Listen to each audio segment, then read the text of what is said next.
Pumpkins, oh my god. Pumpkins, welcome back. This is another episode of Dinner. As I told you guys in the first episode, this is a new series by yours truly, and I want it to feel like we're having a conversation at dinner, a conversation that feels something of substance. Because let's be honest, one of the only times people actually get substance out of their food is also at dinner. So let's just work with the play on words and just stay with Jakey on this, okay? This episode, as you can tell, is really about the thoughts on the way I'm aging. As a 28-year-old man, as a white man, who I would like to say takes decent care of himself, skin, body, hopefully wellness in general, my thoughts on the way I'm aging. And I just want to jump straight into that water and just say, I think I am not aging super incredibly. I think I'm white as shit and I have genetics that don't allow me to age super gracefully, but I also think, you know what? I don't give a fuck because it's also a level of you got to figure it out for yourself. Oh, and then there's the harsh truth of we all age. But what I'm really trying to get at is I'm starting to see myself age in ways that I don't think I was expecting to, especially at 28, especially trying to be as healthy in a diet as I can, wearing SPF every day, taking care of my skin. I'm starting to see things happen to my face and to my body. I'm starting to feel things in my bones. I lift something the wrong way and I'm out for a week and a half. I get sick and I'm out for 3 weeks. I don't know what it is, but aging has become a lot more obvious now that I'm at 28, and it feels wild saying that because in so many regards I feel more youthful than I have ever felt because I feel as if I've gotten this diet down to a place that I love. I've gotten my skincare down to a place where I'm seeing results, and yet I'm still intermediately seeing levels of aging throughout my life. And the reason I think I'm having this conversation is to bring up the level of why I might care. First of all, as a gay man in this world, I think there's a lot of emphasis on youthfulness, and that can be down to the way you look, the way you act, submission and sex, to dominance and daddy. You know, there's such a level of being aware of your age in the gay community. Unless you're having kids. I think once you're having kids, it's oh my God, they had kids at 47, fuck it up, they're gonna live forever. But I think when it comes to the way gay men look at each other's face or all of these things, there's such a heavy level of Botox and fillers in the gay world. You know, definitely in the straight world as well, but I think for men there is a lot more of it in the gay community. And as I'm starting to see wrinkles surface in my face, as I'm starting to see certain indentions in my face, or I'm smiling all the time, so I'm seeing lines here, and I'm sure you can't see it now because I have a translucent mattified powder, and I just took a shower, so there might be things that you don't see right now, but I'm telling you, in different lighting, under different circumstances, you would see the fact that I'm 28 years old, and you may think I'm 47, but guess what? That is okay. I am trying to get to a place where I am giving myself a lot more grace and a lot more humility with aging.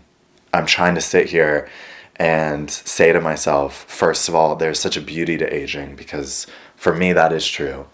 For me, when I look at my mother or my father or loved ones in my life and I see wrinkles or indentions in their face that show that life has been lived and expressions and smiles have been had and that there is such an essence of happiness or experience or wisdom or life that has been lived through those wrinkles or those indentions, there's such a beauty to that for me.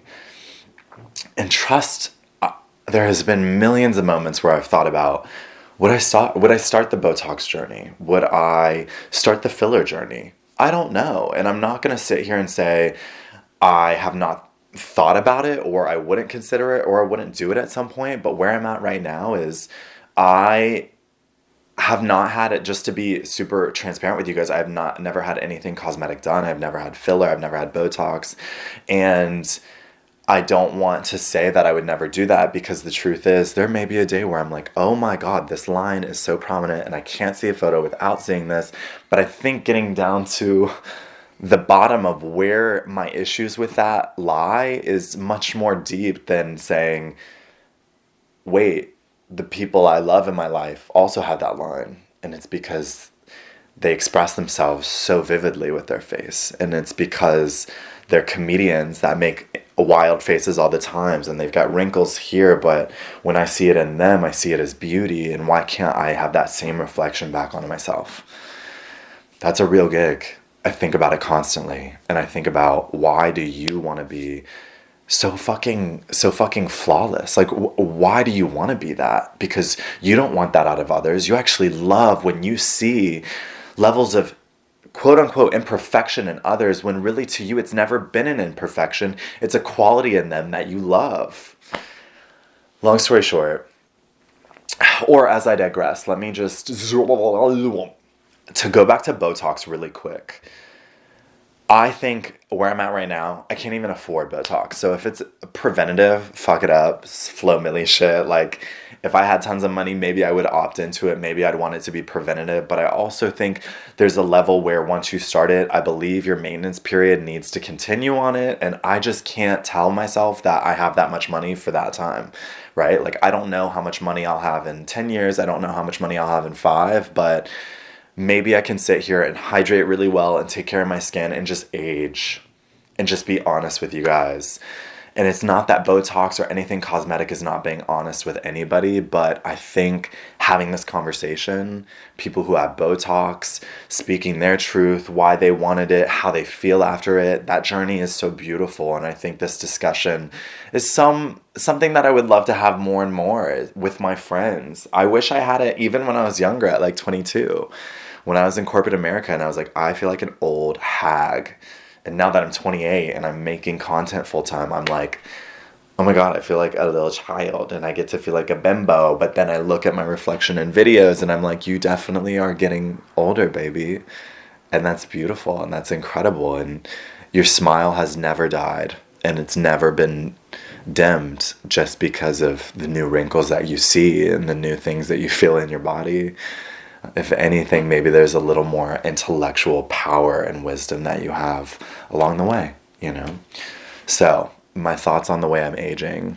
I'm definitely aging. Do I think you can see it more and more because I'm white and white people don't age super well? Absolutely. Am I going to sit here and complain about it? Hopefully not. Hopefully you don't see me complain about it. Hopefully I don't make it apparent outside of this video. But if you ever want to have this conversation with me, I would love to, because the more comfortable I can get with aging at being 28 versus being at 50 and just waking up one day and being so in a remorse period because things are gone, rather than trying to rewrite the levels of value I can feel from aging, I would love to start this conversation now and be in a peaceful, calm, serene place with like, oh my God, aging is phenomenal and aging is beautiful. I would love to get there, because right now I'm superficial about it, and right now I'm selfish about it. And while my youthful presence feels very much there and I feel like I have this youthful energy, my body will not always be able to match that. And that's okay.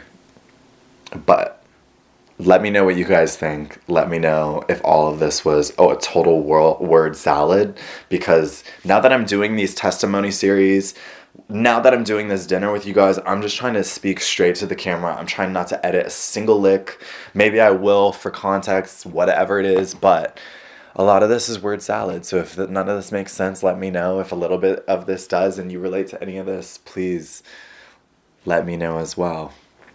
I love you guys. Thank you for letting me just open my mind and be my own journal here.